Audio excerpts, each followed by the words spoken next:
Hockey. We have a guest, Lucas Jones. Hey, Lucas, how are you doing?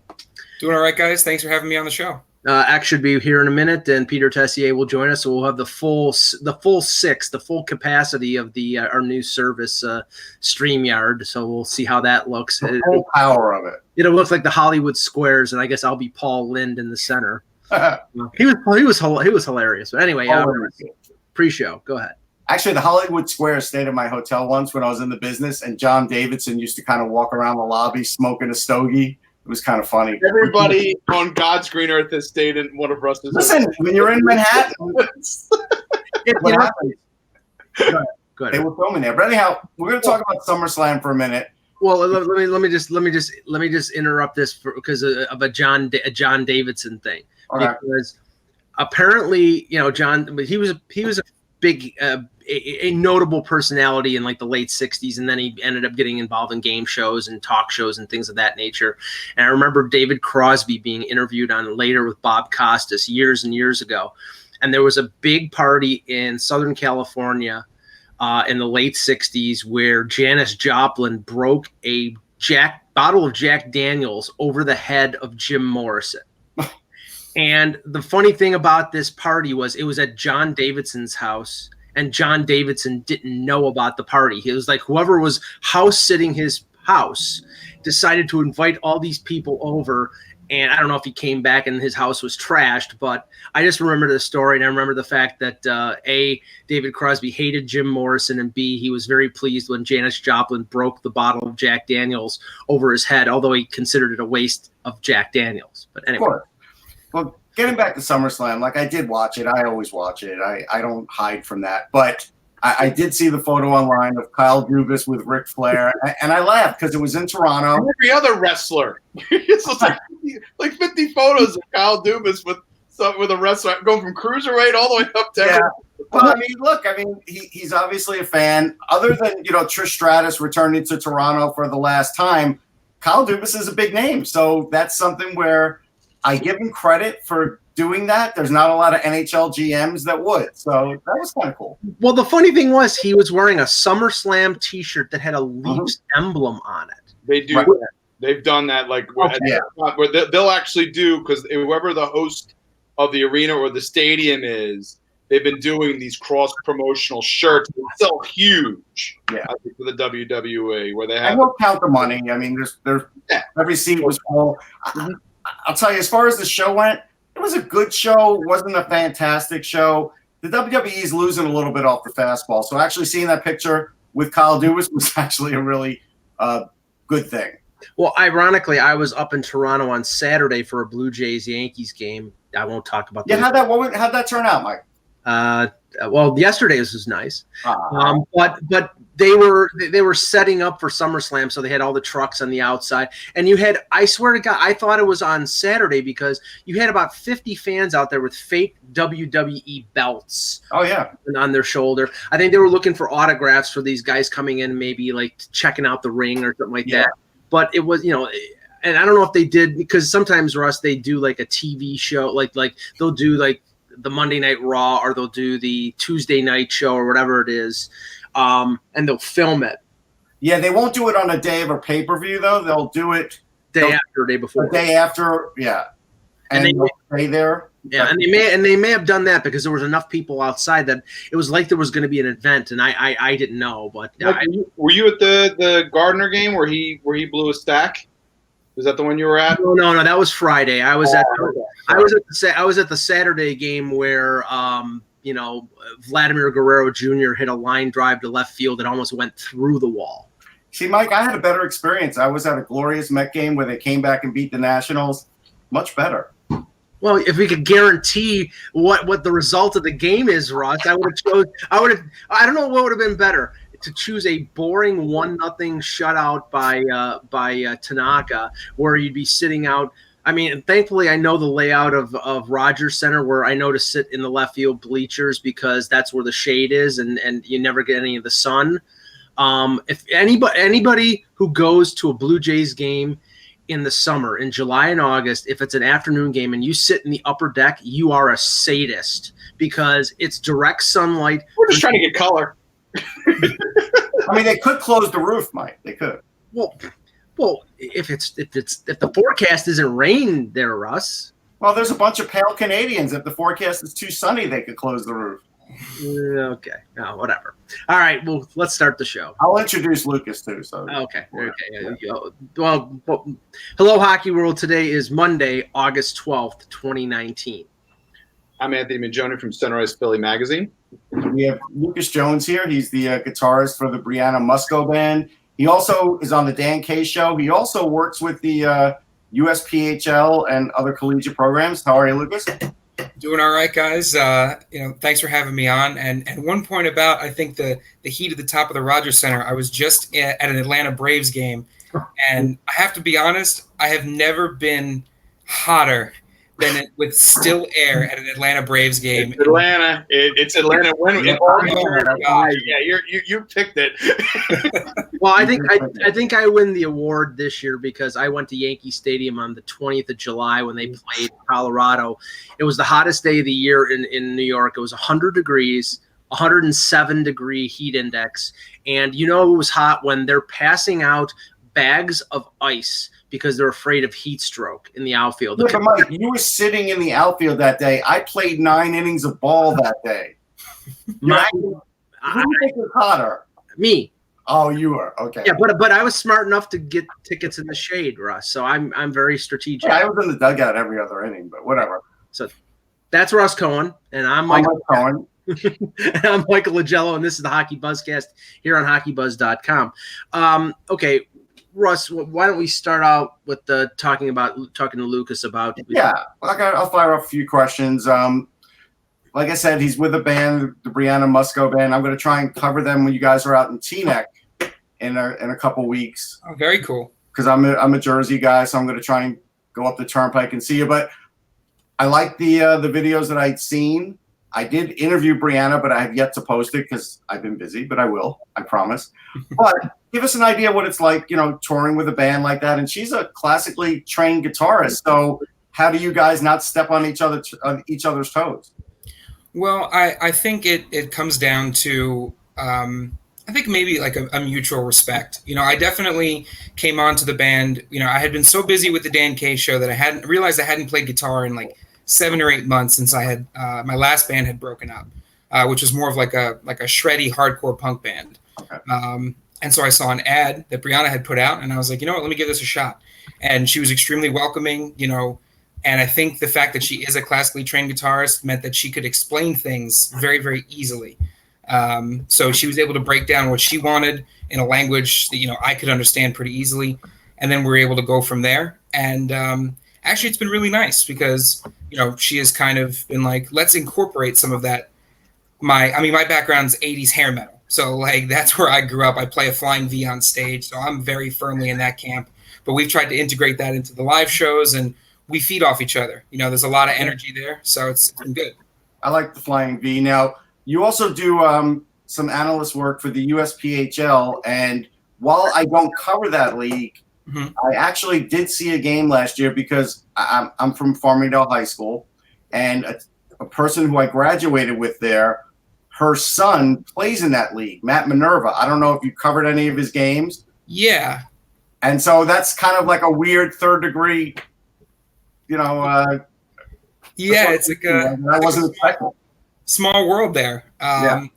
Yeah, no, we've definitely covered. I was like, that name sounds familiar. I feel like I've definitely yelled something about that name during a broadcast. He's a goal scorer in that league. Now he's in the North American Hockey League, which I have covered a little bit. Okay. We're all over the place.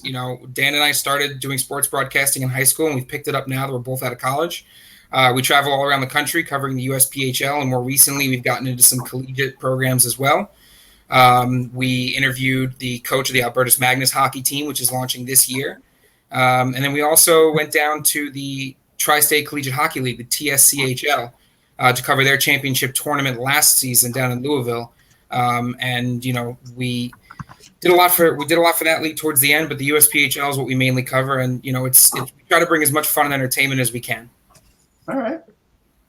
Well, we're going to just talk hockey here, so feel free to chime in whenever you want. Okay. we'll start with this because I know in the Buffalo area, this perked up some eyebrows and some ears on the weekend. Rasmus Ristolainen gave an interview with an outlet in Finland called MTV Sports, and in this outlet, he basically indicated, not in so many words, that he's looking to move on from the Sabres. I mean, he didn't come out and say I've requested to be traded, but there is a hint there of discontent with the situation in Buffalo. Start with you, Russ, because really this does no favors to Jason Botterill if he is trying to trade Ristolainen, because now if he's put it out there that he's looking to get out, then the value of him in a trade market. We're getting feedback here for the first time. Hold on. Yeah, we're getting some feedback there for a second. It's gone now. But this doesn't do Botterill any favors, because if his goal was to trade Ristolainen before the season, now anybody who's lowballing the Sabres on a deal for him will probably continue to do that, or even do it more, because they know that he wants out. But you know what's going to happen here. It's going to hit like it's hitting today, and shows will talk about it. We'll talk about it. And then, like tomorrow, he'll walk it back and say, well, you know, it's Google Translate and I was taken out of context. And that poor reporter in Finland will be like, yeah, okay. And he can't really back it up here in the States. But you know that that's going to happen. I still don't know if Buffalo's traded him quickly, and I think he's just going to have to deal with it, to be honest. Anthony? Yeah, I mean, anyways, the context of it when I read the quote, again, we always have to be careful, as Russ said, with Google Translate in terms of reading in the context off of the translation service. I mean, logically, it makes sense that the Sabres would be looking to move on from the tone of, you know, a club. Sort of kind of kept the way it was translated. It was a, you know, I will be playing for a NHL club next year. So his expectation from the article seems to be that they're going to move on from him. But again, these are things that we're going to need to see. Logically, it does make sense. But I can see where the thing could be, as Russ said, could be a different guy before it happens. And I don't blame Buffalo for doing that. So. Peter, I mean, this is a situation where, I mean, I don't know for a fact that. Well, let's just say this: the talk about Ristolainen wanting out of Buffalo is not this month. It's not this year. It's been numerous years. And I think the thing that has held things up is Buffalo's want to get what they perceive as equal value for a right-hand shot, 6'4" defenseman who's locked up for 3 more years at a reasonable salary, but has some flies on him when it comes to, you know, the analysis of him from the analytics crowd. And now, after going minus 41 last year, some of the non-analytics crowd are saying, "What's wrong with this guy?" So, I mean, if you're Botterill, what do you do here? Do you just hold on and hope that he has a good season and then try to shop him? Well, I think if you're Botterill, you have to get your scouts together, and if you're using anything in the data analysis process, you have to see, are these two things matching up? What are the scouts seeing about his gameplay, and what is the data telling you about it, and where does it fit, and are there other variables affecting things? Because let's not just pick on Ristolainen. Buffalo's a mess. And there are things there that might be systemic that are affecting his play as much as anyone else's. And, you know, all you have to do is look at where Ryan O'Reilly ended up and what happened for him. You know, there's the potential. I'm not saying that Ristolainen is Ryan O'Reilly, but I am saying that he might be a lot more than what he is right now. And that's simply because Buffalo has some challenges. And if that's what's happening, you've got to make sure, if he wants out, why and what are you giving up? And I know he's been linked. People have said there's been talk between Winnipeg and Buffalo on this. And, you know, you look at history and trade deals and stuff. The two teams have talked. They found a way to make deals in the past. It might make sense again. Winnipeg has certainly used a player like him. However, the issue here is, you know, is Botterill selling low? And is anyone going to pay anything worth his value right now? If you want to get him out, you have to talk to take away all the problem issues. You have to talk to the player and say, okay, if this is broken, we need to fix it for you and for us. How do we do that? And let's get your value up and give you options, because the place you may want to go may not want you either, buddy. Like you may be going into the fire after being in the frying pan, and that's part of it too. Time of the year, Peter, it is. Well, Lucas, let me ask you this, because right now in the NHL, I think it's a debate about what is the more valuable and rare commodity. It's either the number 1 or number 2 center for certain teams, or that minutes eating defenseman, and Ristolainen would qualify for that. He may not be a top pairing guy, but he has in the past played 26, 27 minutes a night. He's big, he's tough. There's some limitations to his game, but there is a value there. And I mean, I look at the Sabres situation, and they're short on talent in other areas. And I mean, if I'm Botterill and I'm getting lowballed on trades for Ristolainen, I keep him, and I hope he can turn things around and have a good year, and then maybe revisit a trade at the deadline when teams are really in a need for a defenseman, or maybe next summer. What do you think of this situation?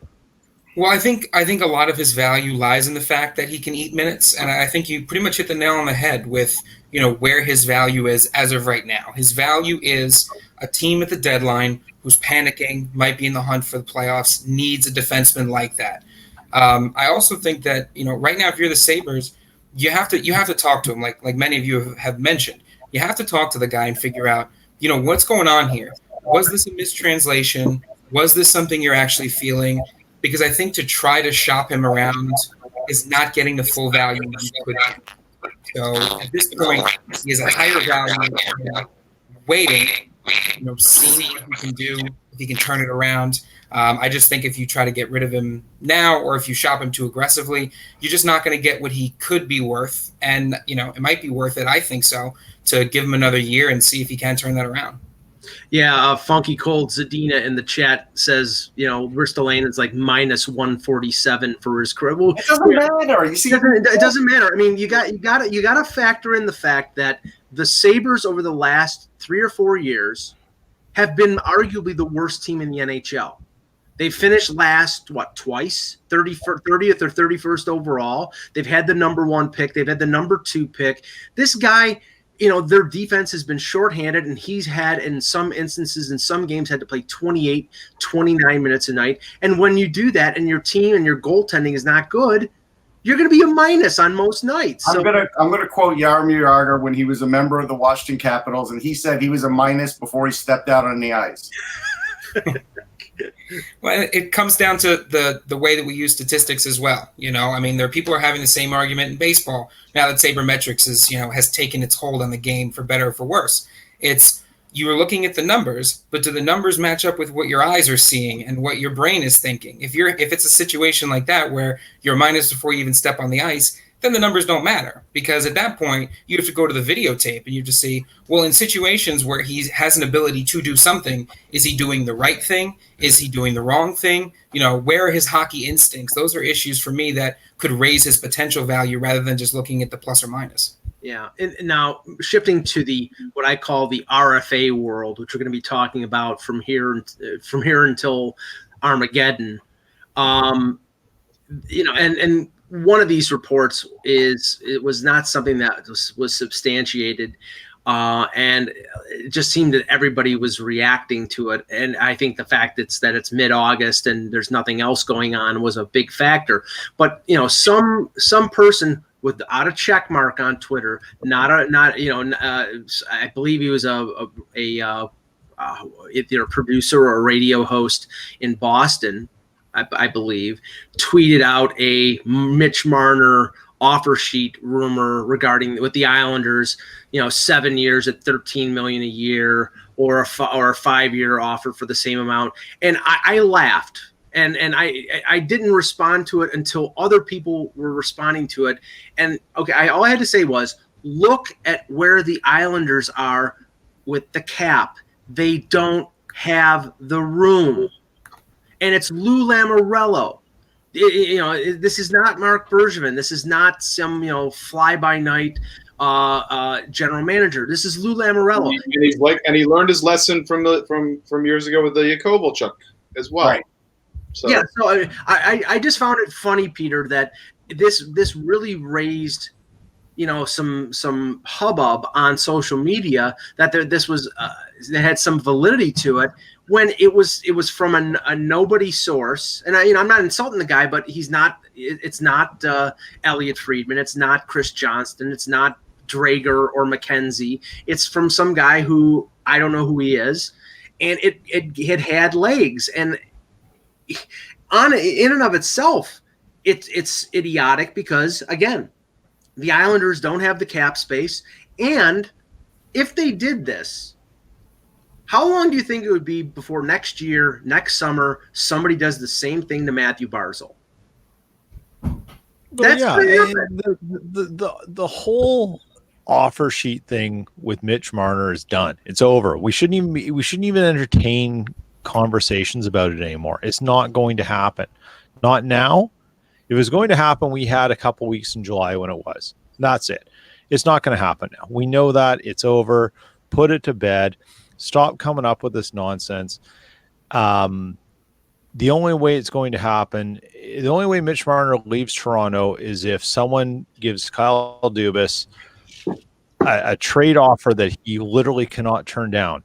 And he was the guy at SummerSlam last night in Toronto, so he's likely the guy dropped on his head, not the other GM who's going to overpay for him. So let's just end it now. We should ban the topic.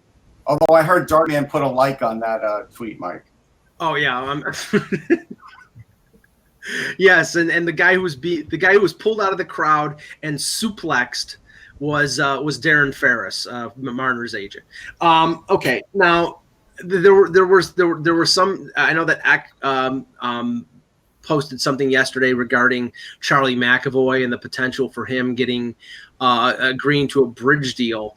I don't think that ideally the Bruins want to go the bridge route with McAvoy. I think that has the possibility of going bad, like the bridge deal to PK Subban went bad for Montreal after 2 more years of, I don't think it's out of the realm of possibility that McAvoy could win a Norris in the next couple of years. That's how good I think he is. And if he does that, then you're paying him what Montreal was paying Subban, $9 million a year. So I think it would behoove them to get him on a long-term deal now when they can. Yeah, I'm not buying it. I think the opposite will happen. I think McAvoy will get his 5 to 8 year deal, and Carlo will get bridged. Right. I think that's what's going to happen because they're not signing Carlo before they sign McAvoy. It's just not happening because they don't know what they're going to spend on McAvoy, and Carlo is going to be the guy that's going to have to deal with what's left. I mean, that's the reality because McAvoy is a way better offensive defenseman. That's just the way the landscape is. But yes, if they were to sign McAvoy on a bridge, every team would be sniffing around in 2-3 years. And that would be horrible for the Bruins because they don't have the deepest defense core anymore as far as in their system. They've got forwards. The guys you see are pretty much the guys you see. There's a couple other guys coming like Jeremy Lawson, but there's nobody like McAvoy. And when Chara retires, they need McAvoy. They lose him, they're not a cup team anymore. Now, Anthony and Peter, both the teams that you cover are in a similar boat, but not two defensemen like Boston. Philadelphia has Konechny and Provorov, both RFA. Winnipeg has Connor and Line, both RFA. Do you believe the dynamic will be one of them gets a long term and one of them gets a bridge because they can't afford to lock them both up long term? I think Philadelphia would like to get a long term deal done with Ivan Provorov. I mean, they've already done a bridge deal already with Travis Sanheim. On a 3-year deal. I think they would probably prefer a long-term deal if they could get it done. The key is what the salary would be, and I think that's where obviously the major gap is. I think with Travis Konechny, far more likely to be a bridge deal of some kind. I would say probably in the 3 to 4 year range, as I've said in the past. I think it's going to be obviously north of $4 million, probably might be bucking up close to about 4.5. That's above that, based on where Travis is as a player right now. And that would be anything over 4.5. I think would be a bit of an overpay, even on a bridge deal. That's where kind of Philadelphia is standing right now with about $13 million cap space. So I think they'd like to get Provorov on a long-term deal. We'll see where that goes, but I think Travis is far more likely to be a 3-year or 4-year deal. Anthony, try signing that playing back on, because I think it might be your thing that is causing the interference. Just try that. Call back, and then I'll click on the link again. Yep. Okay. Peter, as for Winnipeg, I was going to say, it's look, Kevin Cheveldayoff has basically on his entry-level deals signed everyone of key to long-term deals coming out of those entry contracts. I don't see why that would change. Right. The only variable, and there's a lot of chatter, much like chatter on Marner, and Elliot Friedman touched on it a bit before he sort of took a summer break, but there might be a belief that Laine would want to bet on himself, like how Connor Hellebuck did, and then land a big deal. I don't think he wants to, and that's why things are stalled. Why Kyle Connor isn't signed is a mystery to everyone. And the crazy thing about this is, with all the noise, and I've said this to like a broken record, with all the noise about so many other players and talks of contracts, there's just nothing on these guys. I mean, it's like a lockdown, and no one's talking. So I take that as a good sign, because they're talking and they just don't want to fuel flames and get things going. But others would take it as a bad sign, as if, Chevy's sitting on the dock at the cottage, not doing anything. And maybe that's the case, but it's curious to me. But I expect both will be coming into camp. No, I don't think it's not going to happen. Now, Lucas, I've fielded a number of comments and things of that nature from Leaf fans regarding the Marner situation, and they just want it over with. Of course, they want the player who they like very much to be in camp. They don't want anything to affect the Leafs season going forward. They lived through the Nylander scenario last year, and they hated it. And I think they actually hated the result, because I think the perception is that Nylander was overpaid. As somebody who's an observer of the game, I mean, to have a great chunk of the young stars of this league potentially sitting out a month or 2 months into the regular season, to me, this is something that needs to be remedied in the new collective bargaining agreement. And I think it's a negative if guys like Rantanen and Braden Point and Marner sit out a month or two into the season. Yeah, it's definitely not something you want to see, as a fan, but I think as, the people higher up who end up promoting the game is not something you want to see either. You want to see these guys on the ice. So it definitely hurts you to have them sitting out. But I think we can look to the McAvoy situation as, there's a lot of skepticism, maybe you could call it. That McAvoy has, have been hurt a couple of times, and the teams are skittish about that. And I think teams are being skittish about young talent in general. I think it's been kind of this theme where you have all these guys and you look at them and you're like, why aren't they getting these multi-year contracts? How could you not sign them to multi-year contracts? Right. But then on the flip side, you sign guys to multi-year contracts and they get hurt, and the fans turn around and say, we overpaid for this guy. What are you guys doing up there? So I think these organizations are in kind of a classic no-win scenario, where if you don't sign a guy, all of a sudden fans are questioning it. If you do sign a guy and he turns out to be a bust, fans are questioning it. So right now I think we're in this weird middle ground where no team really wants to commit to a player. And as a result, I think players might also be holding back. Players are saying, well, if these teams don't want to commit to me and they're trying to feed me these 2-year deals, 3-year deals with options, then, how is my future secure at all? They're probably even feeling like, I signed a 2-year deal with a team who's not sold on me for some reason. And then what if I get hurt? Are they going to just throw me to the curb? So I think there's a lot of uncertainty on both sides of the contract signing spectrum. Yeah, and I mean, nowhere is that playing out more than with Toronto, because I mean, constantly you keep hearing, and I think these are sort of plants from Darren Ferris and the Marner camp, where they're talking about Marner scoring more than Matthews and being as valuable or just as valuable or more valuable than Matthews. I'm sorry, and I don't dislike Mitch Marner. I think he's a great player. I think if the Leafs win a cup in the next 4 or 5 years, he's going to be in a very, very important part of that. But he's a winger. Centers get paid different than wingers. Tavares is making $11 million. Matthews is making 11.6. If the Leafs offer Mitch Marner 10 or 10.5, he'll be the highest paid winger in the National Hockey League next to Artemi Panarin. So, I mean, like we talked about before, like he's a playmaking winger, sure. But what tough defensive responsibility is Mitch Marner drawing every game? Not much. Austin Matthews is drawing that every single shift. And that's something that the Marner camp just has to come to grips with, that, hey, you know what? You may feel like points are everything to you, but there's a lot more to the game of hockey than that. And I'm not saying Marner's bad defensively. I'm just saying he's not drawing big assignments and has to win big faceoffs and has to get pushed around the crease and banged around the crease. He doesn't do any of that. So you know what? He doesn't get paid for that either. Something you touched on Friday, Russ, the Capitals announced that they are not going to sign Chase Prisky and another player, 2014 6th-round pick, Steve Spinner, by the deadline, the August 15th deadline for college players who are turning pro. Is Prisky somebody like Will Butcher that could get signed and step into the National Hockey League, or somebody who could play in the American League and then eventually move up? No, I think he's not like as highly skilled as Butcher, but he's very skilled. And it's the really slight difference there is he does everything you want him to do. He plays power play, plays PK. He's got a great first pass. He skates well. He's smart. Butcher was just a little higher end than most that you see, like say on the same level as like Adam Fox. But Prisky is really close to that.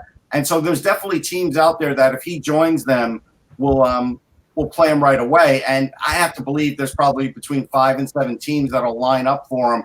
It's interesting, though, that the Caps did announce it because, yeah, we talked about it last week, but they just don't have room for him. It's obvious to them. And, I'm sure Prisky had said it to him more than a few times. So good for the Caps at least not providing any misdirection to their fans, because a lot of times when this stuff starts happening, fans are always sort of in the dark. Well, I wonder if we're going to sign this guy. At least they came out and said, no, they're not. Yeah, I mean, this is what happens with successful teams, Anthony. You can't fit everybody under the umbrella, and you lose a player that you might regret in a couple years when he's playing well someplace else. Yeah, I mean, especially if your system is, number one, fairly stacked with prospects. Certainly in Philadelphia's case, they're pretty well filled at pretty much all positions.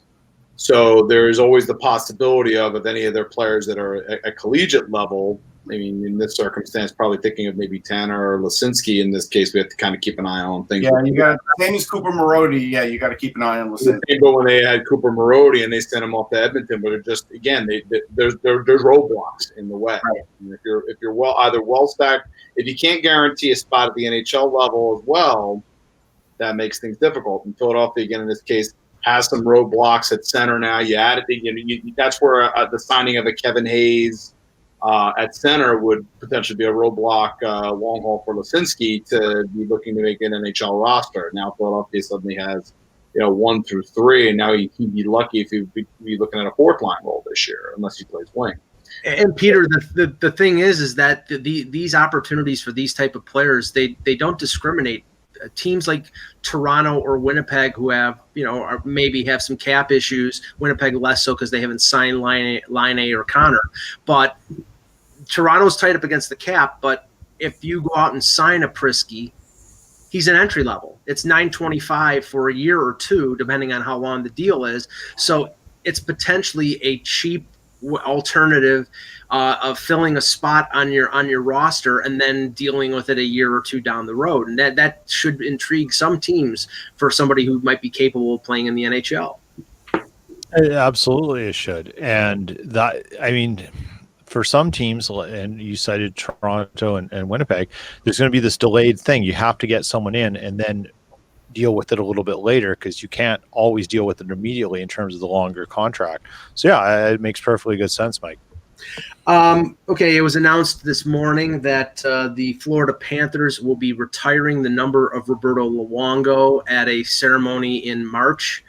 I don't think it's a big surprise, but I was surprised to see that this is the first Florida Panther jersey number to be retired.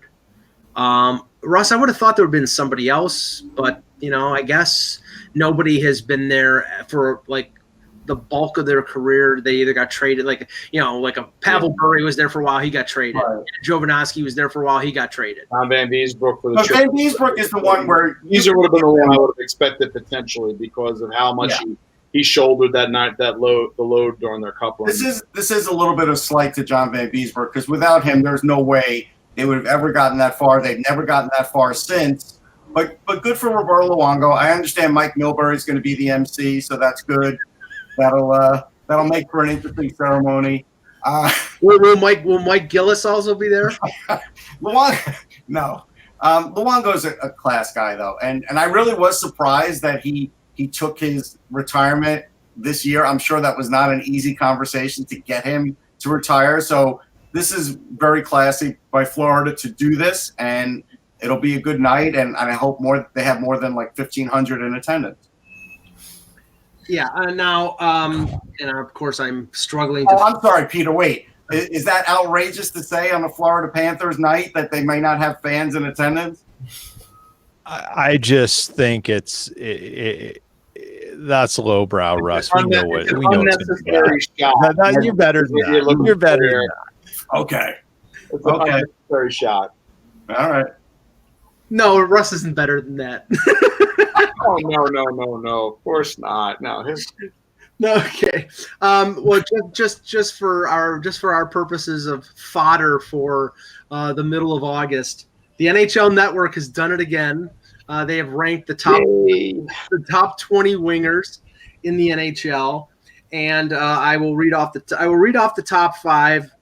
We'll go. There's 20 here, so we'll take sections of 5 and go higher or lower here in terms of the names on the list in our own personal rankings. It's easiest to do this. Oh, by the way, I know that one of the Buffalo radio stations was rather pissed off at the fact that Jeff Skinner, who scored 40 goals and would have scored 50 had he not gotten hurt late in the season, did not rank in the top 20.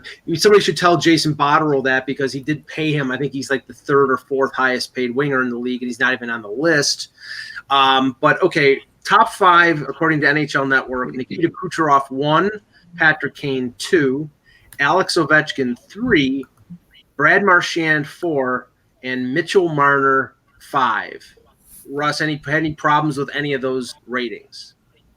Well, you see, this is where I don't understand, and they don't let us in on the criteria. What's your rubric?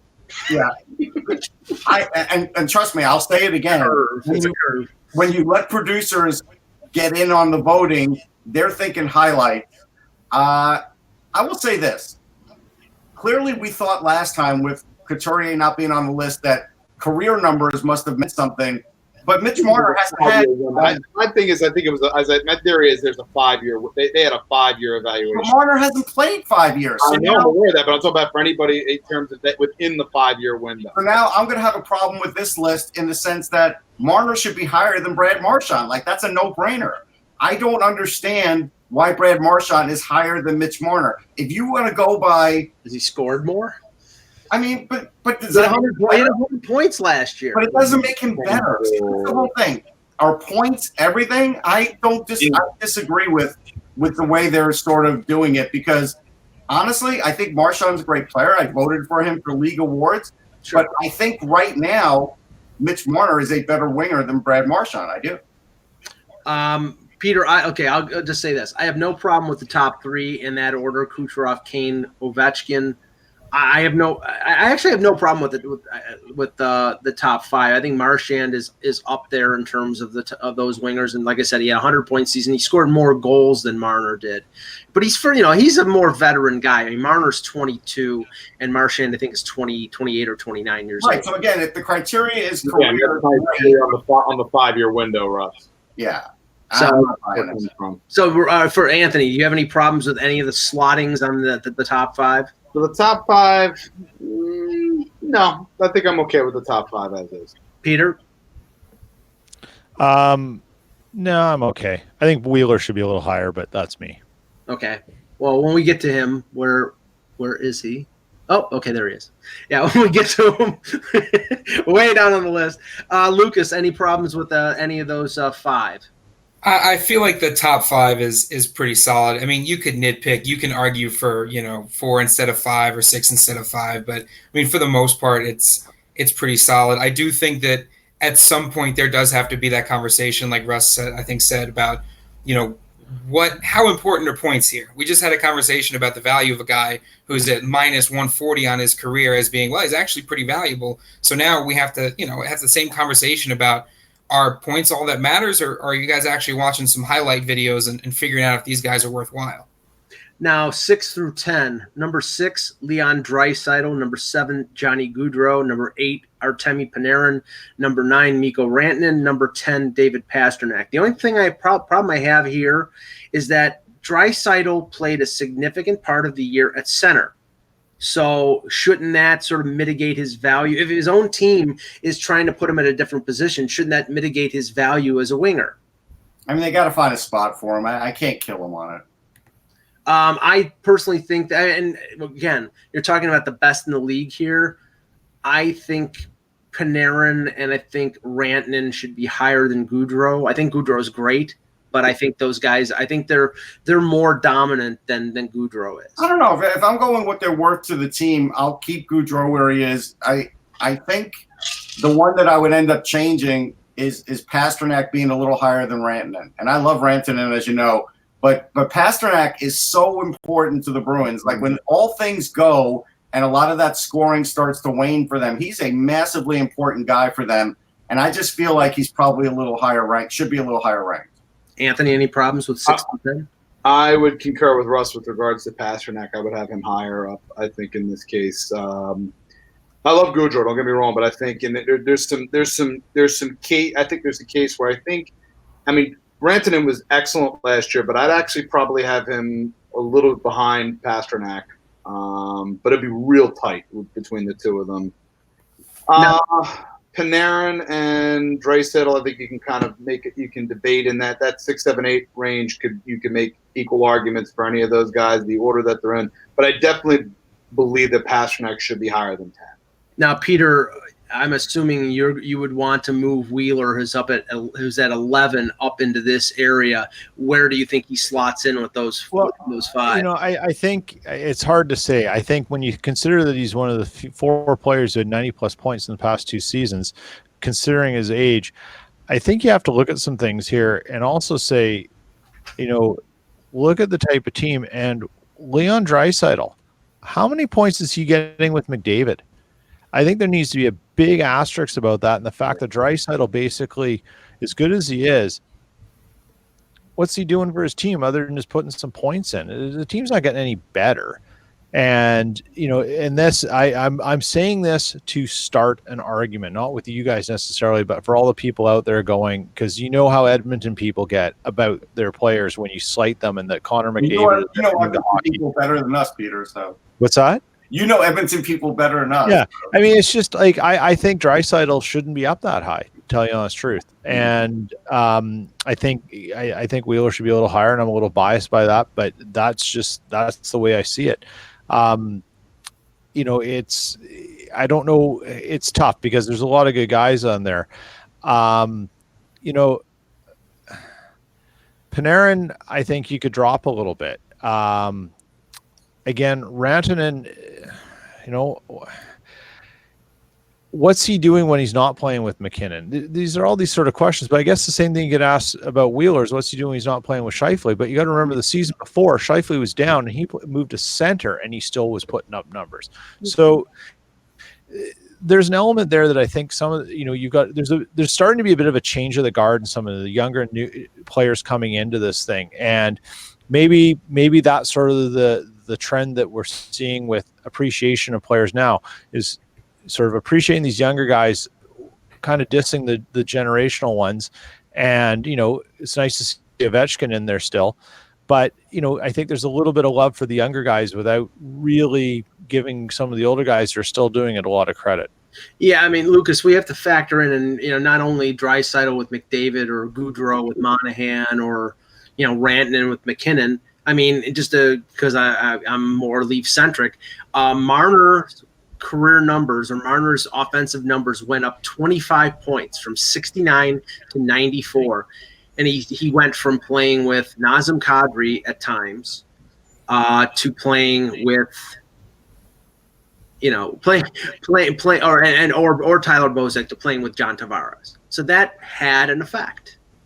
Yeah, I mean, look at what a winger does. I mean, the winger is no surprise to see a bunch of assists, and it's also no surprise to see when guys are paired up. I mean, you're going to have an increase in production. Hockey is not a one-man show, right? So you can have a guy that comes in, or you can have a guy that switches it up and has a big impact, not just on the team, but also in terms of points. So I'm not necessarily as bothered by conditional success on the part of some of these guys. They put these lists out every year. You get rid of these anchors, if you want to call them that, for some of these wingers. And if their performance drops, well, I mean, their performance drops. But I think there's something to be said for the Jordan Rodman effect, where guys make each other better. And they might not be as good apart, maybe, but they're not apart. They are together. So you have to look at them as they are now. Yeah, and just to finish out the list here, after Wheeler at 11, Giroux at 12, Mark Stone at 13, Vladimir Tarasenko at 14. This is the one I have. This is clearly the selection that tells you this is not a sort of a one-year look at this. Taylor Hall, who was an MVP 2 years ago, is 15th, who barely played this year because of he shouldn't be in the list. He shouldn't be on the list. And okay, if that's the case, then a guy like Skinner, who had his career best 40-goal year, should be on the list. But Skinner should definitely be on that list. Yeah, it's taking a sort of a cumulative 3-4 year window. But again, we're not clear on the exact criteria of the selection, and that's what. And I think that's very much intentional. Yeah, I think it is. I'm going to go, too, with sheer impact on the game. I love Claude Giroux, but I think Mark Stone at this point has more impact every game than Claude Giroux does. From a game-to-game basis, I believe that. Now, here's the one I have the biggest problem with, Peter. Okay, 16 through 20, and guess which one I have the biggest problem with. 16 is Jonathan Huberdeau, 17 is Matthew Tkachuk, 18 is Gabriel Landeskog, 19 is Patrick Laine, and 20 is Phil Kessel. Yeah, Phil Kessel, Mike? Yeah, well, hot dog. But everybody has said that Laine had a terrible year. He had that window where it was like a 15-game window where he scored 17 goals and then slumped the rest of the year and played okay in the playoffs, but didn't play great. And they have him 19th. To me, this is clickbait material in the terms of generating hubbub on somebody who clearly. I don't get me wrong. I think Laine is an immense talent, but he's not the 19th best winger in the NHL. No, I don't think he is. I think he's. If you're talking about if that title was goal scorers, you'd have him in there, but not in the way he was playing the game last season. He just didn't play well. And other than a ridiculously hot November, he only had 50 points. Like, he couldn't get assists on things. The Jets had a lot of problems in the second half of the season. And one of their problems was they couldn't find a way to get Laine going, or he couldn't get going, or both. But yeah, no, I wouldn't put him in the top 20. Not last season. Season before, sure. But not last season. No, that's not right. And I have to asked the question, explain to me how Phil Kessel's better than Timo Meier. Explain it, because I'd like to hear it. Not as an all-around winger. No, not even close. Yeah, I mean, with Kessel, I think it's reputation. You know, Kessel had a really good year last year. I think he was second on the Penguins in points. I think he was ahead of Malkin, but behind Crosby. But he had 57 points. Like Timo Meier had 30 goals, 66 points, and does other things. I mean, I'm sure they have a great video of Phil Kessel walking his dog, and everybody loves his dog, but shouldn't be on the list. Yeah. Okay, we'll take some questions in the chat before we end the show. Goalie FP in the chat, and we can show our questions here. Oh, not that one. There we go. Goalie FP says, who do the Rangers move to get under the cap to sign Anthony DeAngelo and Brendan Lemieux? Russ. Well, I don't know. I haven't looked at their cap today. I don't know if they have to move anybody to do that. I think they've done all of that. I think even if they go over on the summer cap, they'll wait and probably see how camp is and see if there's any injuries. But they're not moving Kreider just to get under the cap, because if they want to compete this year, they're going to keep Kreider on the roster. So I'm not sure they're moving anybody. They're just over $1 million under the cap. Right. So these guys are just going to have to take just under $1 million without their offers. Correct. Oh, okay. So they will have to move somebody. I thought they got further under than that. No. Then they're going to try to – they might have to trade a draft pick to get rid of Nemestikov. But on the end of the day, that's what they might have to do. Or Strome. It's going to be one of them. Do you think there's any possibility? You think that Brendan Smith is going to be on this roster? He won't be on the roster. He's on the team. They'll send him to Hartford and pray somebody picks him up. Nobody will pick him up. Well, they'll save like $1 million, but even $2 million isn't enough to pay those two guys.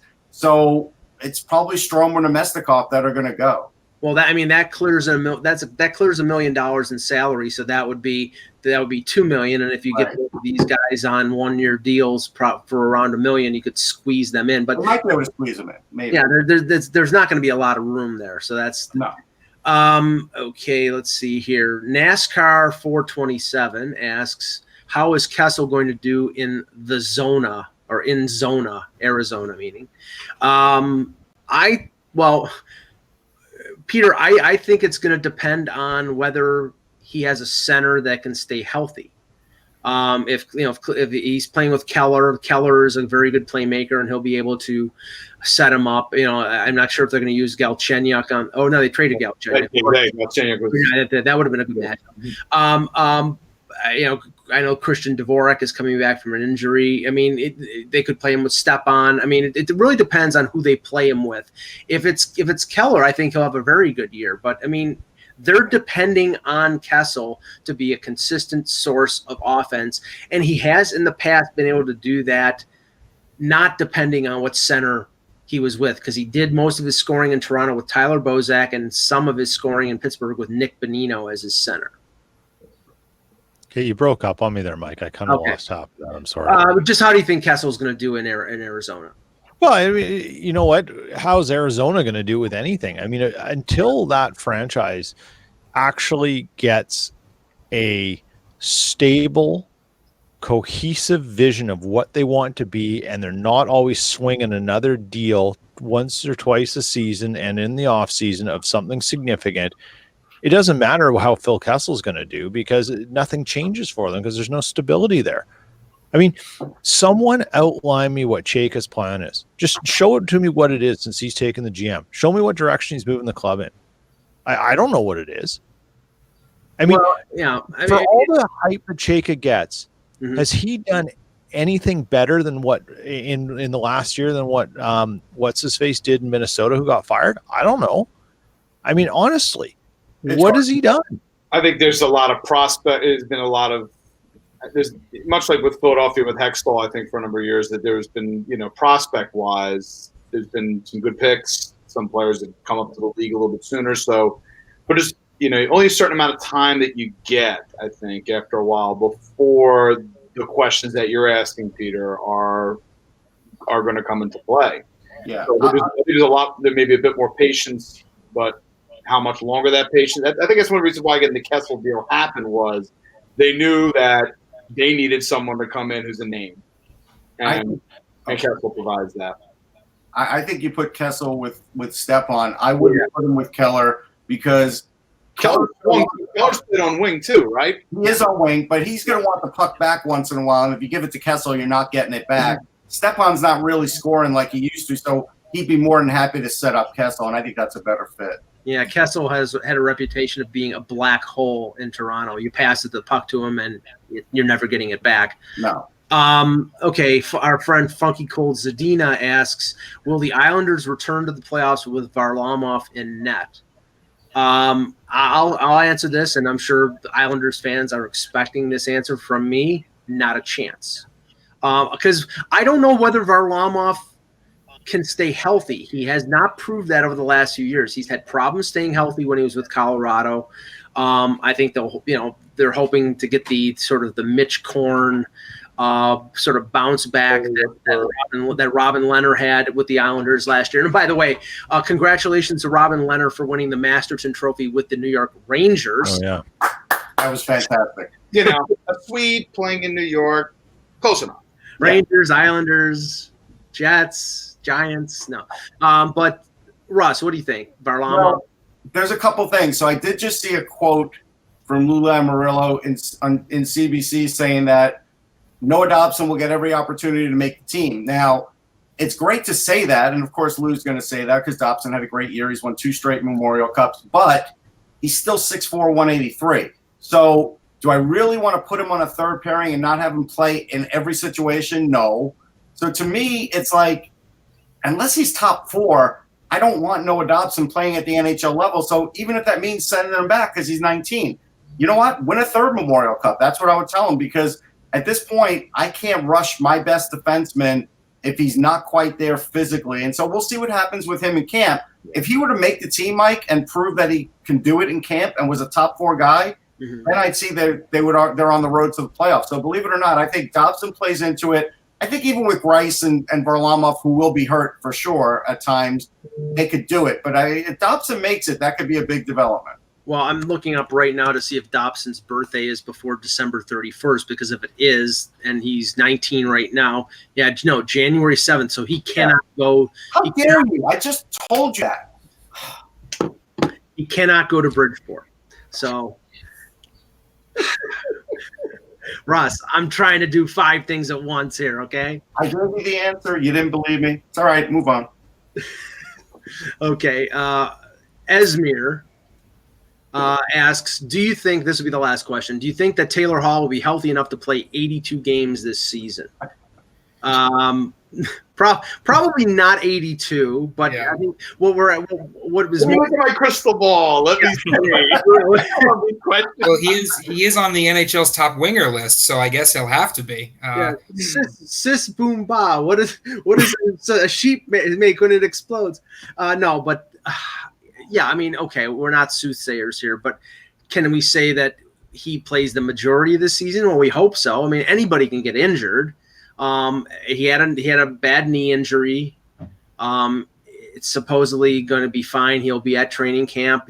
I'm sure he's motivated to have a big season because he's 1 year away from being an unrestricted free agent. And of course, the Devils have added a lot of players to, I think, be much improved.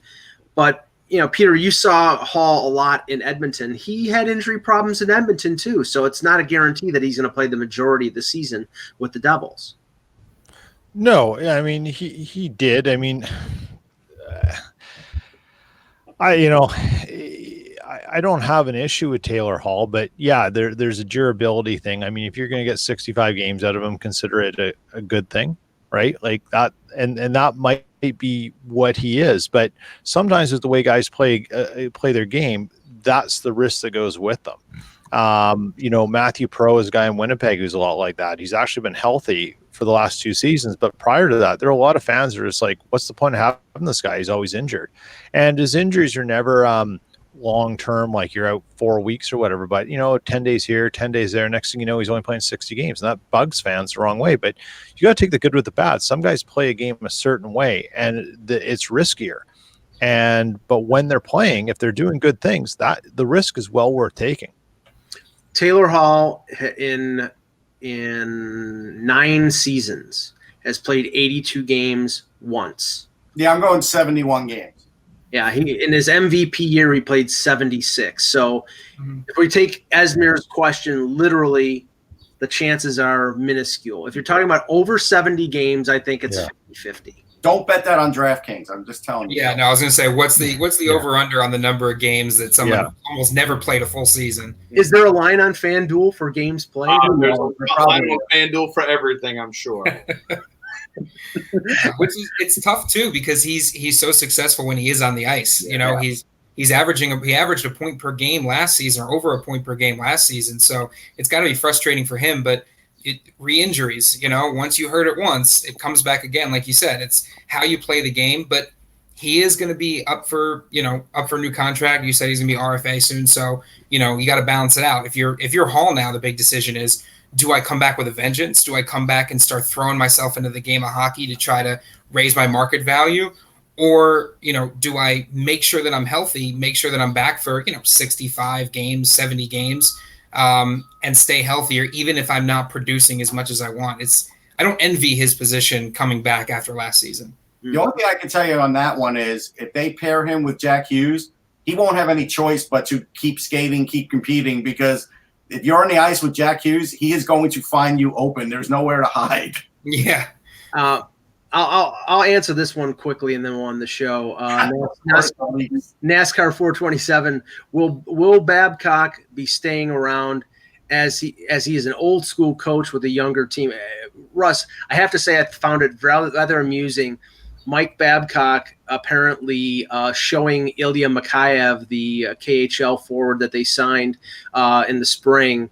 Mikheyev came over early to probably get settled in North America, get settled in Toronto. And there were pictures from Daniel Milstein, his agent, of Mikheyev at the Leafs practice facility, and Mike Babcock and him taking a picture outside of an Esso gas station. It's like, this is different. This is different for Babcock because apparently he was involved in the recruiting of this player. And I get sort of the Nikita Zaitsev vibe here, where this is a guy that Babcock will play because he was involved in getting him, as opposed to most of the other European free agents they brought in, who were guys that either Lou or Mark Hunter or Dubas brought in. And by the halfway mark of the season, they were either back with the Marlies or sitting in the press box. No, that's a fair point. And the reason Babcock wasn't at SummerSlam was because he was a Ricky the Dragon Steamboat fan. No, Tito Santana. Lucas, thank you for joining. Yeah, glad to have you on the show. Yeah, thank you guys. This was a lot of fun. If you ever need another fifth square, I know I'm super fun to be on. Dan and I are obviously both huge hockey fans. We're Rangers fans, so we'll probably have a lot of time on our hands to come talk hockey. Especially in April and May. Yeah, exactly. We get a shocking amount of golf in April and May. I'm not sure how that works out. But I know I would love to come back, and I'm sure he would love to come on as well. But thank you guys for having me. Well, a lot of us are squares here, so you'll fit right in. Okay, for Anthony Mangione, for Peter Tessier, for Russ Cohen, for Lucas Jones, I'm Michael Agello. Thank you for watching. And remember, without the buzz, it's just hockey.